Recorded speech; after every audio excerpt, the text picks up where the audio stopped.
Hello everybody, I hope you've had a marvelous year so far with all the constant stream of terrible dystopian news we keep getting, and also there may be a Manhattan-sized alien object speeding towards us, but I want to take us back a few years to when life was simpler.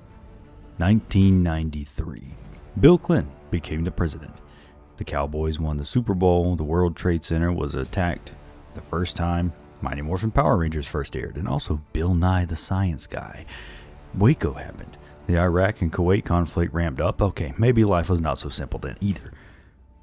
But in October that year, amongst the chaos, came a movie that was well and truly ahead of its time. Critics dismissed this feature as just another dumb action movie with a bunch of explosions, but they were wrong. What this really was a prime Wesley Snipes and Sylvester Stallone fueled rampage through a futuristic new Los Angeles set in the year 2032 with commentaries on classism, wage gaps, civil rights, toxic masculinity, and even predicted cancel culture itself. So buckle up, grit your teeth, and hold on while today we talk about why 1993's Demolition Man was awesome.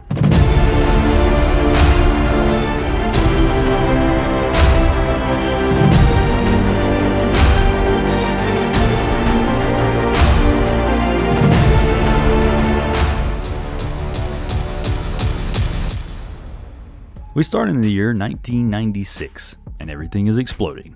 Fire everywhere. Cats living with dogs, mass hysteria. Ghostbusters reference for you youngins.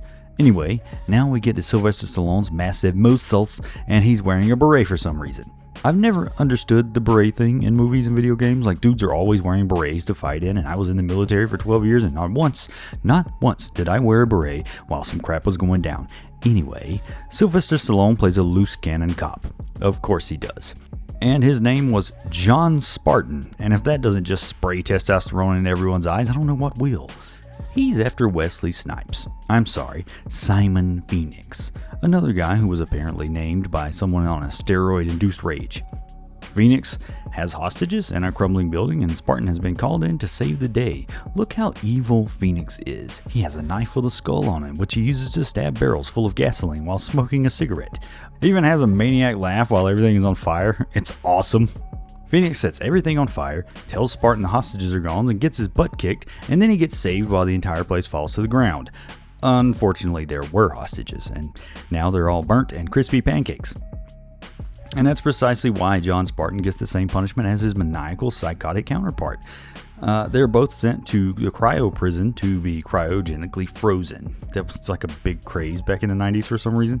Spartan is sentenced to indefinite years of sleep, and Phoenix is probably sentenced, I don't know, for like infinity or something. Let's not act like this entire plot wasn't just an excuse to have a naked Sylvester Stallone in the movie. The movie obviously skips the next 36 years because it's boring, aside from the fact that an earthquake destroyed LA and it got rebuilt, and an entire underground society forms literally underground in the ruins, which we will come back to later. No one mentions Skynet, which I'm fairly sure exists in this universe too. Also, Arnold Schwarzenegger became the president once. Eventually, the new LAPD gets noticed that someone is on the loose and is straight up killing a bunch of people, which hasn't happened in, 36 years. Of course, the guy that escaped is Simon Phoenix, whooping ass all over the city, and these rinky-dink nice guy cops show up, and yeah, they try to professionally apprehend Phoenix, but he destroys them in seconds because, yeah, they're not trained for old school cans of whoop ass. The new LAPD needs someone old school and trained in the old ways of cans of whoop ass. The LAPD needs John motherfucking Spartan. So very green, very innocent officer Lenina Huxley, played by also prime Sandra Bullock, says this is exactly who we need to catch such an off-the-rails criminal as Phoenix. Everyone agrees. Look at that. Dudes in the 90s listening to a good idea from a woman? Fucking groundbreaking. No, really, that's not a joke. It's groundbreaking. Good job, Sandra Bullock. Lenina Huxley. So anyway, now they have to wake up John Spartan, the most manly named man ever, and tell him his wife is dead and no one cares about his daughter. Yeah, it's fucked up, I know, right? Hey bruh, your arch nemesis has emerged and he's really mean and we need you to beat him up. Also, you can't have alcohol or chocolate or fun of any kind. That's all illegal now. Oh, and they outlawed meat and spicy food, which means Cajun, Indian, and Mexican food basically don't exist anymore, which is the real fucking crime of this movie. Basically, society is vanilla as fuck. Look, I may be wrong, but that's just the worst kind of dystopian horror. I mean, Taco Bell is now the premier fine dining. Are you fucking kidding me? Why is it not In-N-Out? Also, you use 3 seashells to wipe your ass. Look, the future is terrible. Like 1 out of 10 Yelp review, alright? Would not recommend. If Yelp exists then, I don't know. Look, I'm not going to spoil the whole movie if you haven't seen it, so let's run through the basics. Spartan, with the help of Huxley, quickly finds Phoenix, and they have a skerfuffle in a museum, but Phoenix gets away because he's a bad guy. It's a rule. Good guys never catch the bad guys the first time. Phoenix gets a gun and starts to set up shop while trying to find Edgar Friendly, a supposed radical anarchist who's really just stealing food to support his underground society because they don't like to live in a frankly fascist dystopia like everyone on the surface. Now, Edgar Friendly is played by Dennis Leary, the same guy that voices everyone's favorite saber-toothed tiger. So Demolition Man is full of classic 90s action, you know, the kind with cool martial arts and curse words and gun battles, explosions, a bad guy who's so cool you have to like him, and a good guy who breaks all the rules to catch the bad guy. But what makes this movie so good are its subtle digs at where society was headed even back then.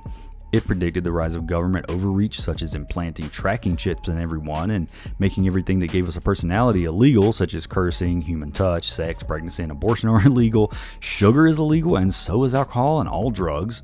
Everyone dresses the same, likely because they're forced to. Seriously, someone with a kimono fetish monopolized the fashion industry. Behavior modification is normalized. Sexual intercourse is now a completely digital and virtual experience. Everything is monitored and tracked. Everything. Sound familiar? Yeah, because that's what's starting to happen to us right now in 2025. Behavioral modification? Let's not act like social media like TikTok, Twitter, and Facebook aren't actively influencing our thought processes. They tell us what to be mad at, and we get mad. Digital sex, AI girlfriends are totally a thing now. When Demolition Man came out, it was a movie that envisioned a future dystopia where everything is essentially gentrified and the government controls all. That's not a dystopia, that's almost our reality now. Sure, they got rid of crime, but at the cost of our very humanity. The only things that stand out are John Spartan and Simon Phoenix, 2 polar opposites. Yet very similar entities that don't give a damn about the rules set forth by a fascist society that everyone else accepted because it was safer, so they gave up everything that made life worth living. The only people in this society that truly live free are Edgar Friendly's anarchists who are forced to live illegally underground. These are the outcasts. These are the people who shun being told what to do and how to do it and when to do it all the time. These are the human beings of this world. Human beings are the ones forced to hide from a government that wants them exterminated for simply wanting to live free. In 1993, this was a movie that critics called dumb and just a bunch of explosions, and it predicted the very real and very dangerous direction we are allowing society to trudge along in. We are becoming more and more okay with having our every move tracked and monitored. We are okay with not really owning things. We can't buy physical media anymore, or at least it's kind of hard to now. We pay for subscription access to everything. We can barely buy homes anymore. The bank owns it for 30 years while we just live in it and take all the liability. Whether you like it or not, almost all of your information can be found at the click of a button by someone somewhere. You don't have as much privacy as you think.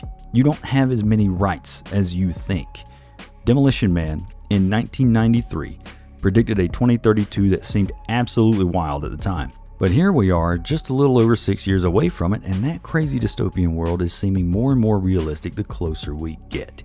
How do we stop it? Hell, I don't know. I just don't want to live in a world where the epitome of fine dining has become Taco Bell and Pizza Hut. Anyway, Demolition Man is a very smartly written, excellently directed, and shot film with some legendary actors. It's just a damn fun time. The action is chaotic and wild, there are dozens of quotable lines, and it's oftentimes absurdly hilarious. Demolition Man was awesome. Want to buy it? I'll link the Blu-ray on Amazon down below. If you buy it through that link, I'll get a small commission, because I am an Amazon associate. I hope you like this little nostalgia trip. It's the first of a very long series I will be making. Not sure how frequently I'll be posting since I have to work on these between working a full-time job, writing my next novel, and my hobbies, but again, this little series is going to be a long one. Thanks, y'all. I'll see you in the next time. Have a good one.